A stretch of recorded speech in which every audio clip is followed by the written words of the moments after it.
Abogado ka pa naman, te. Ano nangyari sa'yo? Alam niyo yung ano, kasi turo ng mga magulang natin to sa atin eh. Oo. Turo to ng mga magulang natin sa atin. Siguro hindi na ituro to kay Bibi Sara. If you have nothing good to say, what? You shut up. Kaso nga lang, ang problema kay Sara, mukhang na-maximize na niya yung use of no comment. Nasagad na niya. Di ba yung kanyang no comment privileges has already been exhausted. Ubus na yung credits. Diyos ko. So ngayon, naipit siya. Ang nangyari kasi dito, mga kosyero, dahil sa verbal diarrhea niya ng designated survivor, naipit siya. Pag sinabi niyang joke, mapapahiya siya. Napaka-insensitive naman ng joke niya. Di ba? Ganun lang naman yun eh. Napaka-insensitive naman ng joke mo, ganito, ganyan. Pag sinabi naman niyang bomb threat, ay, makukulong siya. Hindi pwede yun. Oo, makukulong siya. So, ano ang palusot niya? This is the stupidest excuse I've heard from a politician ever. Pakinggan niyo. Kung kayo ay nasa US, UK, Canada, Italy, France, Spain, Ireland, and Belgium, may pwede na kayo magpadala na yung mga remittances sa Pilipinas. Gamit po ang Sendwave. Ang gagawin nyo lang ay download ang Sendwave app. Kumuha kayo ng account, ilagay nyo ba ang account details nyo at pwede na kayo magpadala sa GCash, CashPay, kapat iba't ibang mga bangko sa Pilipinas. At kapag ginamit nyo pa ang promo code na Coach Jared sa inyong unang padala ay makakuha kayo ng karagdagang $20 free credit. Kaya gamitin na si Sendwave for all of your remittance needs. Pakinggan nyo yung palusot. Nilinaw ni Vice President Sara Duterte na hindi siya nagbibiro at hindi rin nagbabanta nang italaga niya ang kanyang sarili bilang designated survivor sa State of the Nation address ni Pangulong Bongbong Marcos. Nasa frontline ng balitang iyan si John Alawa. Dito sa Carmen National High School sa Cebu, dumalo si Vice President Sara Duterte sa kanyang huling Brigada Eskwela kick-off bago i-turn over bukas ang posisyon bilang Education Secretary kay Senator Sani Angara. Usap-usapan man ang napipintong pagbaba niya sa pwesto bilang kalihim ng DepEd. Hindi pa rin siya nakaiwas sa tanong tungkol sa kontrobersyal niyang pahayag kaugnay sa pagiging designated survivor daw niya. Sa ikatlong State of the Nation address ni Pangulong Bongbong Marcos sa Lunes, paglilinaw ni VP Sara, hindi siya nagbibiro sa sinabi niya, pero hindi rin daw siya nagbabanta. Kung hindi pa rin daw yan magets ng iba, wala na raw siyang planong mag-explain pa. High school? High school ka, te? If you know, you know. What the heck? How will that fly sa international community kung magiging presidente ka? If you know, you know. The F? Joke. Dili po to siya pang threat. I think many missed the point. So, para sa ako, wala ka kasabot the first time. I don't think you deserve an explanation. Di ba? Ang weird. Ang sabi, many missed the point. So, ibig sabihin, kasalanan natin na misinterpret natin yung whatever verbal diarrhea lumabas sa bibig niya? Ha? Ikaw yung nagpaliwanag kasi. Ito kasi yan, mga kotsera. Ito yung akin. Tinanong ka, a-attend ka ba sa SONA? Sabi mo, hindi. Di ba? Tinanong ka kung bakit. I'm appointing myself the designated survivor. What other point is there? Ano to? Ito ba yung ano? Parang, teka lang, wait. At ito ba yung parang yung parang ginagawa nila kay Digonggong na na master strategist o ginugulo lang para strategy, etc.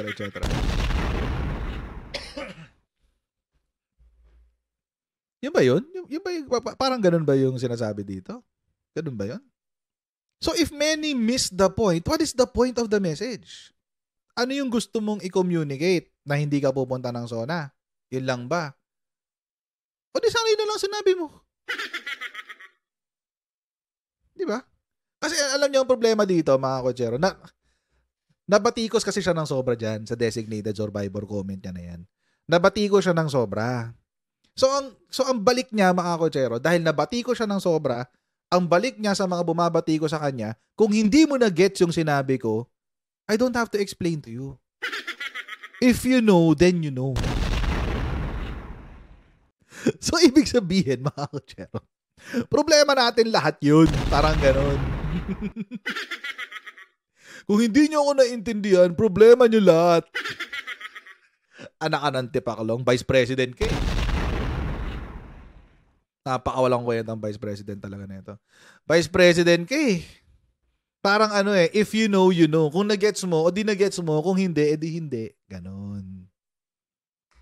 Wow, kamusta kaya magiging policies mo dyan? Kapag minalas ang Pilipinas, naging presidente itong babae ito. No comment pa rin yan. Iba lang ng form. Oo, sana sinabi na lang niya na joke. Diba? Walang value. Ang pangit lang kasi ng joke eh. Alam niyo kasi, kaya hindi niya mapuntahan yung joke na palusot kasi ang pangit ng joke. The joke presumes na may mangyayaring masama sa SONA. Alam niyo yung medyo dark humor, mga medyo dark humor. Ganun siya. Kasi I'm designating myself as a designated survivor eh. Appointing myself pala. I'm appointing myself as a designated survivor. Joke lang yun. It is what it is. Hindi lang niya magamit yung salitang joke kasi nga, naipit na siya. So, ang palusot niya ngayon, kung hindi niyo na-gets, hindi niyo na-gets. Hindi na akong papaliwanag. Ayun lang. Kaso, ang problema, mag-work yan kung high school ka. Or let's say, kung vlogger ka lang din, kabarda ka namin dito sa social media, mag-work yan. Pwede, walang problema. Kaso hindi Vice Presidente ka Vice President ka You're held up to a different standard. And I think hanggang ngayon, hindi pa rin yan nagigets yan. Hindi pa rin nagigets ni Sara yung kanyang position bilang Vice President. Bakit? Tutuloy natin to. So, para sa ako, wala ka kinasakot the first time. I don't think you deserve an explanation. Di gaya no mga nagdaang SONA, hindi dadalo sa Lunes si VP Sara. Walang sinabi ang bise kung saan siya pupunta o anong gagawin niya. Pero heto lang ang sinabi niya. Karoon lang ko nakakita og kanang ganing Vice President na ginapangita ang iyahang attendance sa tanan mga butang. Sa ngayon, see? Tignan niyo yung comment na yun. Tignan yung comment na yun. She's so ignorant of her role. She's so ignorant. Sabi niya, ngayon lang daw siya nakakita at na hinahanapan ng attendance ang Vice President sa lahat ng bagay. Una, SONA yun. SONA yun. Kahit kagalit mo yung buong administrasyon, the fact of the matter is, binudol mo kami para gawin kang vice-presidente. Ngayon, you do your job as the vice president. Obligasyon mo yun. Eto nga, si Lenny, naglabas ng statement, diba, tungkol dyan kanina. I never thought I'd say this ever in my life. Pero, sa aspeto na to, mas tama pa si Lenny kaysa kay Sara. Kaya ako nakukumpara si Lenny kasi mga kotsero, si Lenny tsaka si Digong, alam natin ang history niyan. Hindi talaga magkasundo yan. Hindi talaga magkasundo yan mga yan, mga kotsero. Si Lenny tsaka si Digong. Pero si Lenny, never siyang umabsent ng SONA. Not even once. Kahit nagkakatarantaduhan silang dalawa, si Lenny, hindi, kaya nga sabi ko sa inyo sa aspect na to, mas may punto si Lenny. I never thought I'd say that ever in my life. Pero, ayun it is a fact. Wala tayong magagawa. Yun talaga yun. Sabi ni Lenny, ang state of the nation nasa constitution niya na parang yung buong pamilya ng gobyerno na riyan, hindi naman sa personal na pagsuporta sa pagkatao ng presidente, kundi sa opisina niya. Sanay naman ako sa pagtira nila, subalit opisyal na function kasi ang SONA. Kailangan mo kasing harapin dahil sa obligasyon. Correct. Si Carding. Baski yung opposition senators, hindi sila uma-absent ng SONA. Opposition yun Kasi nga, mga kotsero, paulit-ulit, the SONA is not for you. Yung SONA, hindi yun para sa mga politiko. It is a town hall. Pagkakataon yun, para marinig mo mismo sa presidente yung kanyang direksyon. Kung ano na yung mga na-accomplish niya, ano yung mga problema niya, at ano yung direksyon na pupuntahan niya for the next year. Bilang isang responsableng miyembro ng ating gobyerno, dapat nandun ka. Nakakatawa nga yung mga nagtatanggol kay Sara. Sinasabi nila, nung nakaupo na DepEd secretary, gusto niyo mag-resign. Tapos ngayon nag-resign, gusto niyo umattend ng SONA. Saan ba lulugar yung tao? May ganung palusot yung mga Duterte bulagers. Ang gusto lang naman namin, gawin niya yung trabaho niya. Gawin niya yung obligasyon niya. Obligasyon siya Hindi na nga niya ginawa yung obligasyon niya sa DepEd Mamaya pag-uusapan natin yung DepEd na yan. Hindi na nga niya ginawa yung obligasyon niya sa DepEd. Ngayon, simple-simple na lang nang gagawin niyang obligasyon. Magpaka-spare tire. Diba? Paka-spare tire. Wala na siya ibang gagawin. Uupo lang siya. Magpapakyut. Diba? Kung kailangan. Kasi yun naman na matagal na niyang ginagawa Sa DepEd nga, wala naman siyang ginawa. Di magpakyut O ngayon, pwede ka na magpakyut. Kasi walang epekto. Ibig sabihin, walang impact sa taong bayan yung pagpapakyut mo. Walang serbisyo makukulangan kasi iba ng tao yung hahawak. Ito na yung trabaho na pasok para kay Sara, yung magpakyut, yung pagiging VP. Kasi pagpapakyut lang yan. Hanggat hindi namamatay ang presidente, hanggat hindi siya nababaldado, wala siyang presidential role. Or hanggat di natatanggal o nai-impeach ang presidente, wala siyang trabaho. Ngayon, pagkakataon niya magpakyut. Ayaw niya magpakyut. Nung hinahanapan siya ng resulta sa kanyang trabaho, nagagalit. Di ba? 1 taon pa lang kami nakaupo, 1 taon pa lang ganito. Ito pa lang yung kaya namin gawin, etc. O sige, fine. Naka 1 taon, naka 2 taon, wala rin nangyari. Tapos ngayon, VP ka na lang, well, di naman lang, VP ka na, at technically, you are really the spare tire of the government. May mga proyekto pa rin naman siya, di ba? May mga ginagawa pa rin naman siyang project, napakyut project niya. The only thing the government is expecting from you is to attend official functions. That's it. Parang nung kay Lenny, wala tayong ibang expectation sa kanya kung hindi umattend ng mga functions na official ng administrasyon. We're not expecting, tulad ng panahon ni Lenny, hindi natin siya ini-expect na magpaka-DSWD o magpaka-DOH o magpaka-ano-ano. Although ginawa pa rin niya yun, whatever. Hindi rin natin ini-expect kay Sara na magpaka-DSWD siya, magpaka-DOH siya, magpaka-DepEd siya, etc. Wala. Kung may project siya as Vice President, bahala siya dun. Walang problema dun. Kasi basta walang nabibiktima. 'Di ba? Walang nabibiktimang mga tao dito. Mga maliliit. Hindi kasi natuturo 'yun pagiging professional. Hindi kasi natuturo 'yun, guys Hindi natuturo 'yun. Professionalism, hindi natuturo 'yun. Disiplina kasi 'yun Oo, kung wala kang disiplina, hindi mo magagawa 'yun. Obviously, itong statement niya, ngayon lang ako nakakita na hinahanapan ng attendance ang Vice President sa lahat ng bagay. Okay. So, ibig sabihin, hindi mo pa rin pala naiintindihan yung role mo bilang Vice Presidente. Kaya nga, sana nga mabago na yung batas natin na kapag kailangan kapag nag-elect ka ng Presidente tsaka Vice Presidente, isang partido lang sila. Kaso nga lang, dami kasi nating partido Dati kasi, madali kasi 2 lang. Pero ngayon, ang dami na kasing partido. Anyway, tuloy natin. mga butang. Sa ngayon, mas nakatuon daw ang atensyon ni VP Sara sa mga iiwan niyang trabaho sa DepEd. Mamimiss daw niya ang mga katrabaho niya, lalo ang mga teacher. Bukas may nakaschedule na raw silang meeting ni incoming Education Secretary Sani Angara Finally. bago ang formal na turnover ng opisina niya. Isa sa tatalakayin Finally, magmi-meeting na sila. 18 na, isang araw na lang, wala na siya sa DepEd. nila ang pagtatalaga ng mga bagong opisyal sa DepEd. Kasunod ang pagbibitiw din sa pwesto ng 5 matataas na opisyal ng kagawaran. Kung trabaho naman daw sa DepEd ang pag-uusapan, wala naman siyang kailangang ihabilin dahil kumpiyansa naman daw siya sa kakayahan, Senator Angara. Nagbabalita. Painggan nyo ha, yung huli ha. Painggan nyo yung huling sinab. Diyos ko talaga. Wala naman siyang kailangang ihabilin dahil kumpiyansa naman daw siya sa kakayahan, Senator Angara.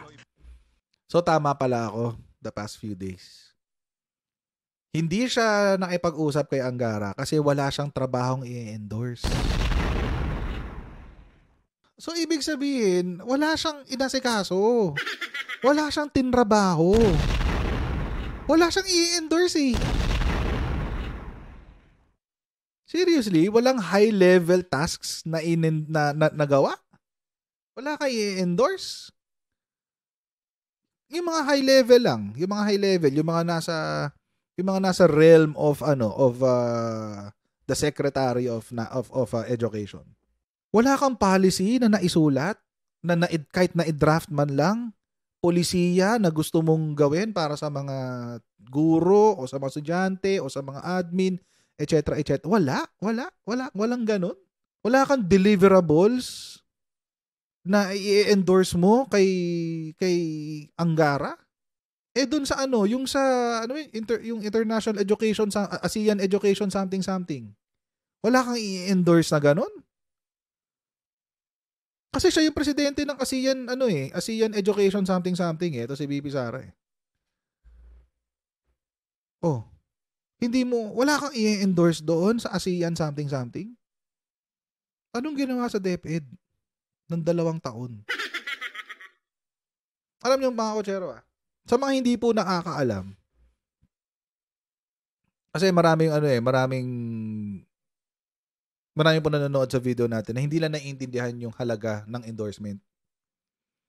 Kasi po mga kotsero, ang ibig po kasi sabihin ng endorsement, yung kapag meron kang mga trabaho na, syempre nagtatrabaho ka. Pag nagtatrabaho ka, lalo sa management positions, puro dokumento yan eh. Puro pag-aaral yan, mag-aaral ka, dokumento, pag-aaralan mo yung mga papeles, minsan mga ganito kakapal, ganyan. So, hindi natatapos ang trabaho, lalo sa management level. Kapag wala kang i-endorse, pag wala kang ito-turn over dun sa na trabaho, ibig sabihin, wala kang ginawa. At least sa level mo as secretary. Ang tanong, ano lang ang ginawa niya sa DepEd? Pumirma ng mga sweldo? Sinong gumagawa ng mga policy na pinirmahan niya? Sinong nag-isip? Sinong nag-concept? Sinong sumulat? Pinag-aralan kaya niya? Yung mga policy na mga memorandum circular na nilabas niya? Ayun na nga, Limuel. Yun na nga ang tumrabaho. Ang bumuhat ng DepEd nung panahon ni Sara, yung mga USEC at ASEC niya. Magagaling yung USEC at ASEC niya. Magagaling ang USEC at ASEC niya. Good job. Papalakpakan ko sila. Papalakpakan ko kayo. Yung mga USEC tsaka ASEC nyo ng DepEd ni Sara. Kasi nakarga nyo yung trabaho ni Sara. Take note ha, mga kotsero. Ang primary na trabaho ni Sara during the first 2 years ng Marcos administration is DepEd. Hindi niya trabaho yung dagdag lang yung NTF-ELCAC. Dagdag lang yun. Pero ang pinakatrabaho talaga niya is DepEd. So dun sa pinakatrabaho niya, wala siyang nagawa. Mas marami pa siyang nagawa na burol, bisita sa burol siguro. Meeting sa mga sundalo. Hindi naman niya trabaho yung meeting sa sundalo eh. So, si Sara, kinarga siya ng mga USEC niya. Good job. Good job sa mga USEC. Maraming pong salamat sa inyong pagsisilbi sa DepEd. Kayo po talaga ang kumarga sa DepEd. And obvious rin mga kotsero. Alam niyo kung bakit? Kapag mayroong hearing sa budget, ang sumasagot yung mga USEC tsaka ASEC eh. Diba? Pansin niyo yun? Pag may hearing sa budget, ang laging sumasalo yung mga USEC tsaka yung laging sumasagot yung mga USEC at ASEC. Pag tinanong si Sara tungkol sa bakit kailangan nyo ng ganitong budget, sasabihin ni Sara, I would like to pass that question to USEC like this. It's within their purview. Kahapon nagsulat to si Antonio Contreras. Matagal lang hater to ni Sara. Nung una, medyo inis pa ako dito kay Antonio Contreras. Pero nung nahimasmasan na ako sa Duterte. Parang marami siyang sinasabi that makes sense. But anyway, lalampasan ko na yung ilalim. Pupunta na ako sa pinakailalim. Ano sabi niya? We have to assume that Vice President Sara Duterte is a competent lawyer, knowledgeable about the law, and that she was joking about appointing herself to a non-existent position. Otherwise, it would merely reveal her gross ignorance, which is too harsh and unkind. At yung sinasabi ko sa inyo kanina Pag ginamit niya yung depensa na joke, olat siya. Masyadong ang pangit Ang pangit nung joke na na yung designated survivor. Nevertheless, using the joke defense would be as tasteless for one who is a heartbeat away from the presidency. It calls into question Sara Duterte's prudence and maturity as a leader, di ba? Ang pangit Bakit? Kasi nga naman, kapag may nangyari sa presidente, siya yung beneficiary. Lalong-lalo na ngayon, very obvious na. Very obvious yung kanilang hidwaan ng Duterte at Marcos administration.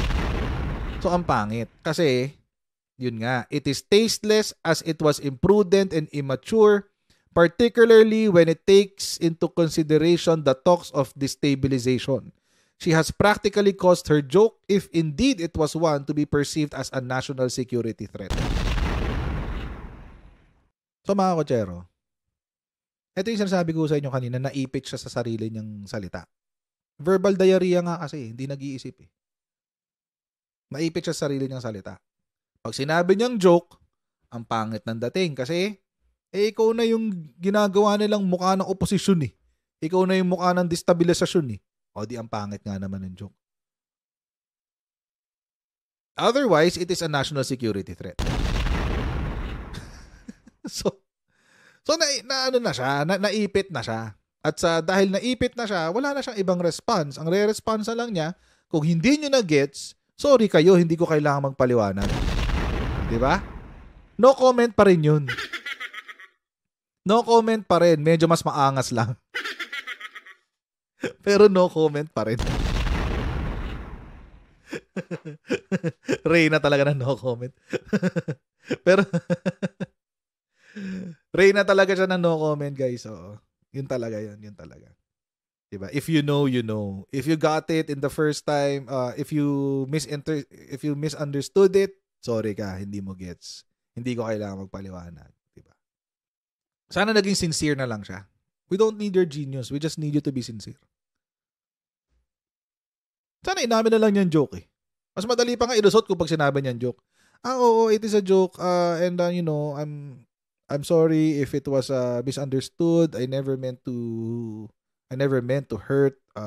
Ganyan. O di mas kukunti ang magiging bashers niya. Kasi inunahan mo sila sa sorry. If it was misinterpreted, I apologize. But it was just a joke. Lusot ka pa rin. Kaso hindi She took the other route yung rutang mayabang. Di ba? So hanggang dito lang po muna tayo for today's video. Maraming po salamat sa inyong patuloy na pagsuporta sa ating channel. At huwag niyo po kalimutan mag-subscribe kung nagugustuhan niyo po yung ating mga content, and pakishare po yung ating mga videos sa inyong mga social media accounts. Napakalaking tulong po sa atin yan, mga kotsero. And paki-follow na rin po tayo sa ating Facebook page, Jared Pulido. And I'll see all of you in our next live stream. God bless everyone. See you next time. Bye!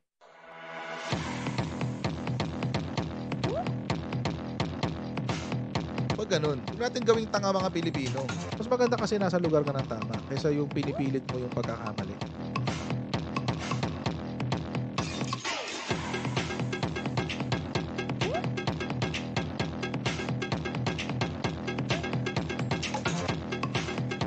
Are they willing to go that far? Hindi makakalimutan ng Pilipino yan hanggat di nasasagot niya.